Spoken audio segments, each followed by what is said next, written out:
ভাষা দিয়ে সম্প্রীতি করব এই বার্তাকে সামনে রেখে অনাড়ম্বর অনুষ্ঠানের মধ্য দিয়ে ৩০তম উত্তর দিনাজপুর জেলা বইমেলার উদ্বোধন করলেন গ্রন্থাগার মন্ত্রী সিদ্দিকুল্লাহ চৌধুরী। কালিয়াগঞ্জ শহরের পার্বতী সুন্দরী উচ্চ বিদ্যালয়ের ময়দানে সোমবার বিকেলে বইমেলার উদ্বোধনী অনুষ্ঠানে বিভাগীয় মন্ত্রী ছাড়াও উপস্থিত ছিলেন রাজ্য মন্ত্রিসভার সদস্য মোহাম্মদ গোলাম রব্বানী, ছিলেন জেলা পরিষদের সভাধিপতি পম্পা পাল, জেলা শাসক সুরেন্দ্র কুমার মিনা, বিধায়ক আব্দুল করিম চৌধুরী এবং বিধায়ক গৌতম পাল, মহকুমা শাসক কিংসুক মাইতি, ইসলামপুর ও কালিয়াগঞ্জের পুরপ্রধান কানায়ালাল আগরওয়াল এবং রামনিবাস সাহা, পঞ্চায়েত সমিতির সভাপতি হিরণময় সরকার ও বিডিও প্রশান্ত রায় সহ বিশিষ্টজনেরা।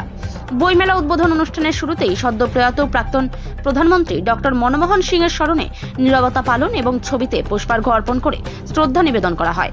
শিক্ষার প্রসার ও জ্ঞান অর্জনে বইমেলার গুরুত্ব নিয়ে দুই মন্ত্রী সহ মঞ্চে উপস্থিত বিশিষ্টজনেরা মূল্যবান বক্তব্য রাখেন। জেলা বইমেলা চলবে আগামী ৫ই জানুয়ারি পর্যন্ত।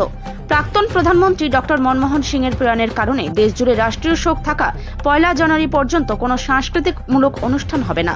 ২রা জানুয়ারি থেকে যথাযথভাবেই সাংস্কৃতিক অনুষ্ঠান হবে বইমেলা প্রাঙ্গণে। প্রথম দিন থেকে বইপ্রেমী মানুষেরা ভিড় জমায় বইমেলা প্রাঙ্গণে। ৩০তম বইমেলা, কালিয়াগঞ্জে ৫ম বইমেলায় বাংলাদেশের প্রকাশনার খুব অভাব। আমার মতে বলে এটা যোগাযোগের অভাব।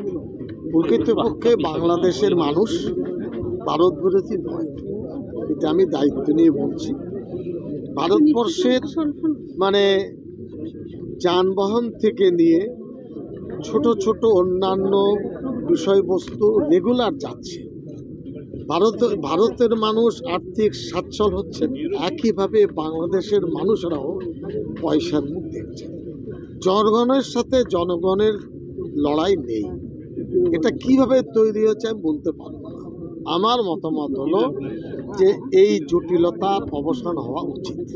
এক, দ্বিতীয় হচ্ছে ২২০০ কিলোমিটার বাংলাদেশের সাথে ভারতের পশ্চিমবাংলার বর্ডার, হয়ারাজ আসাম, ত্রিপুরা, মেঘালয়, বাকি রেস্ট ২০০০। তো সব থেকে বর্ডার আমাদের সাথে। অতএব বাংলাদেশের সাথে ভারতের সম্পর্ক ভালো হলে পশ্চিমবাংলার সম্পর্ক আরও ভালো হবে। আর এই জটিলতা কিভাবে এসেছে, কেন এসেছে, ওই নিয়ে আমার বক্তব্য নেই। কিন্তু একটা বক্তব্য আমি বলতে পারবো, বর্ডার এলাকায় বিভিন্ন কর্মসূচি যদি যায়, সেখানে বর্ডার রোড আছে, পাকা ঢালাই রোড। এরপরে জায়গায় জায়গায় ক্যাম্প আছে, তারপরে মোবাইল গাড়ি আছে ফোর্স, এরপরে ওই ওয়াচ টাওয়ার আছে, তারপরে ২০০ কদম পরপর বড় বড় আর্ম নিয়ে সিকিউর বিএসএফ দাঁড়িয়ে আছে। কোন ফাঁক ফোকর দিয়ে ঢুকছে আমার তো মাথায় আসছে না।